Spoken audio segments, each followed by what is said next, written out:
On Christmas Eve 1971, as families across America decked halls and prepped feasts, a heart-stopping disaster struck over the vast Amazon rainforest, its echoes rippling worldwide.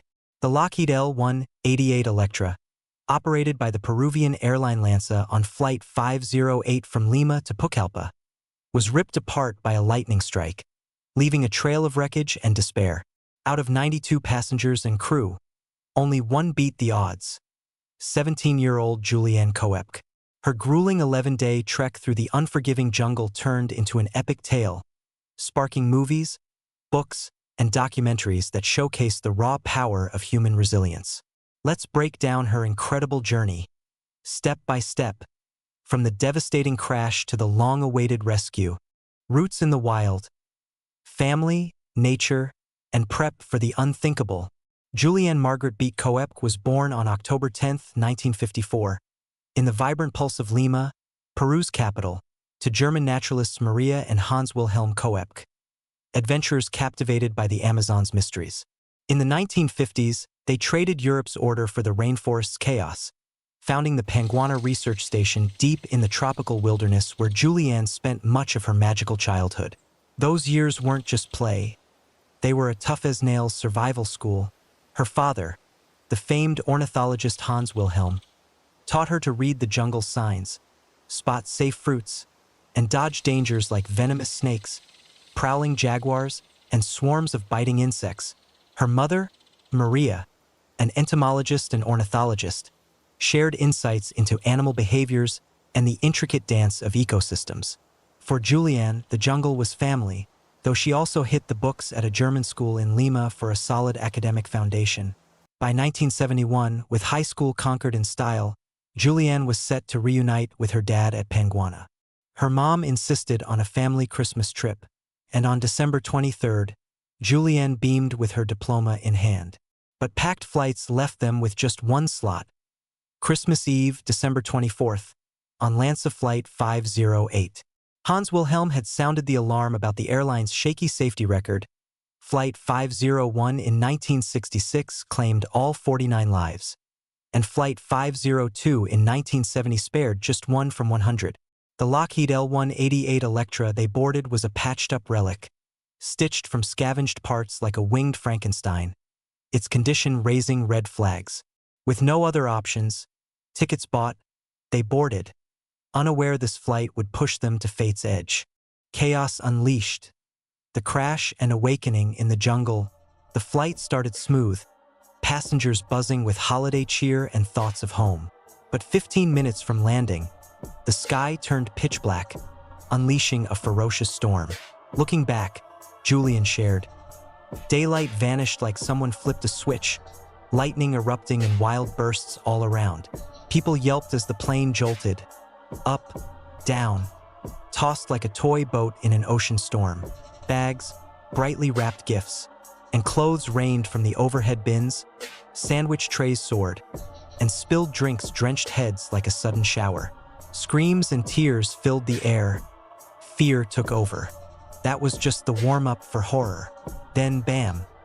A lightning strike hit the engine, and the plane plummeted nearly vertical, a wounded bird spiraling down.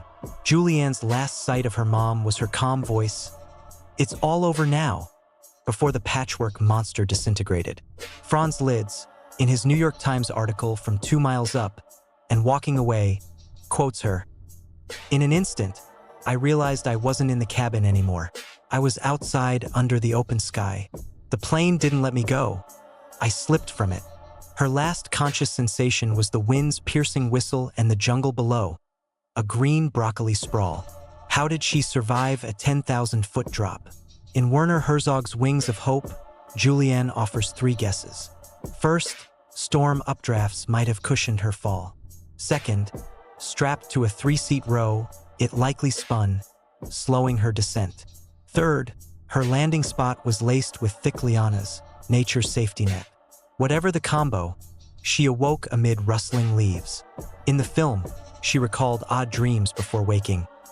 "While I lay in deep unconsciousness, I dreamed of racing wildly through a dark void, skimming a wall with a roaring hum, like a motor inside me.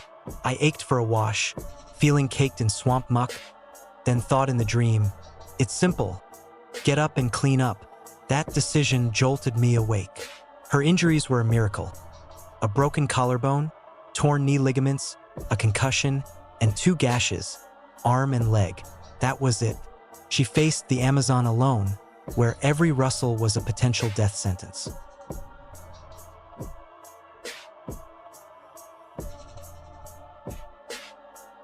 Trek through darkness.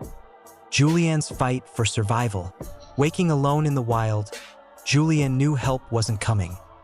Rescue was on her. Imagine her courage, pulling herself together fast, dodging panic.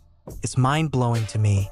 During the chaotic fall, she lost her right sandal and her glasses, without which her severe nearsightedness blurred the world, vanished into the green depths.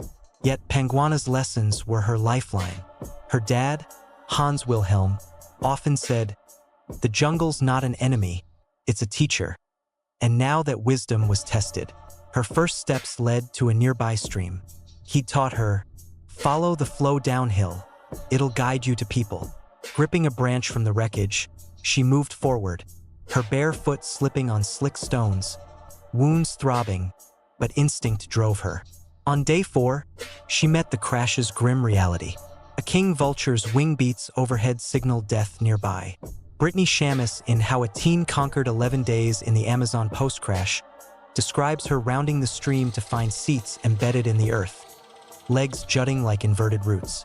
Tom Littlewood, in The Woman Who Dropped from the Sky, quotes her, "I saw seats hammered into the ground, nearly 3 feet deep, like a heavenly sledgehammer hit.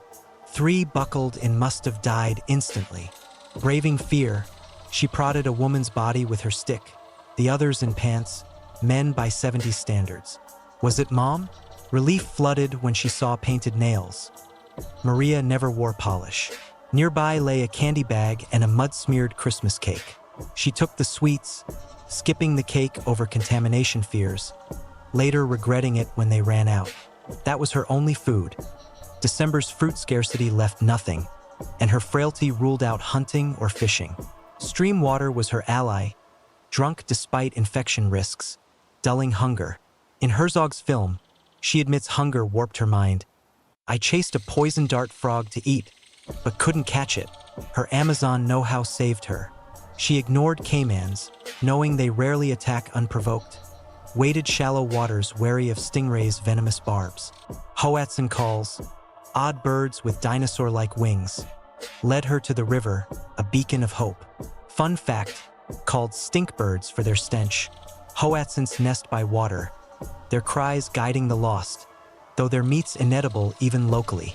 Bulldog ants, whose bites spark fever, lurked in the region, but her dad's lessons kept her clear. Her trek was a trial. Night rustles, monkeys or predators with glowing eyes, jerked her awake. A root trip dumped her in mud, worsening her knee, but she rose, teeth clenched. Clothes frayed to shreds, wounds festered, drawing flies.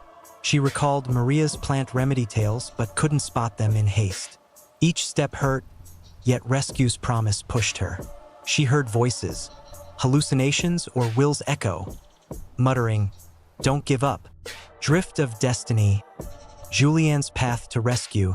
Exhausted, Juliane drifted downriver, yielding to its rhythm. Nights, she sought shore refuge from Amazon's December deluges, dodging other jungle threats like lurking jaguars. Her clothes soaked through, skin scratched by thorns. On day 10, as hope dimmed to a flicker, she spotted a motorboat bobbing, a hut nearby with an outboard motor and kerosene can. A lifeline. Parental wisdom struck again. Maggots from flies ate her arm wound, causing agony. Mimicking her dad, who treated their dog Lobo this way, she swished kerosene. Its sharp sting hitting her nose, poured it on, pulling out most larvae with her fingers. Pain seared, but relief came. She collapsed in the hut, sleeping under tattered tarp for the first time in days. Morning voices, men's, angelic after silence, stirred her. Peruvian loggers froze, spooked. Barbara Tash in The Lone Survivor's Journey. Voice from the storm's chaos, notes they saw a river spirit, pale, mud-caked, dress in rags, eyes bloodshot from pressure-burst capillaries.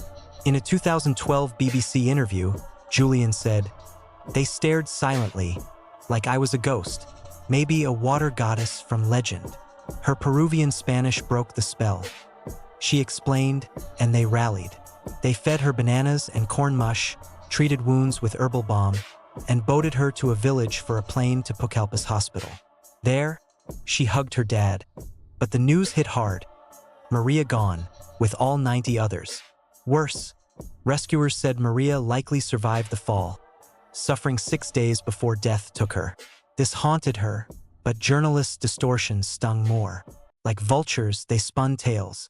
Germany Stern claimed she ate a mud-caked cake, labeling her arrogant and cold. Worse was Italian director Giuseppe Maria Scotti's 1974, "Miracles Still Happen." Franz Lids in the New York Times trashed it as a crude Italian biopic where Juliane, as Dr. Diller, was a hysterical mess. Herzog in Wings of Hope noted her disgust at jungle exaggerations and the lead actress's cringe performance. Juliane vented, "That girl stumbles through the forest, danger at every turn. A tarantula crawls, a snake brushes her face, a jaguar eats a monkey and its baby. The cub leaps to her lap. They comfort each other. It stays all night. Morning. She leaves, it cries, and she yells, 'Don't abandon me!' Pure fiction." Thankfully, Juliane was no caricature. She survived, became a noted biologist, and took Panguana's helm in 2000. Her 2011 book, When I Fell from the Sky, tells her story. Her life proves luck and childhood skills can lift you from a sky-high fall. Her spirit inspires. Even in hell, there's light.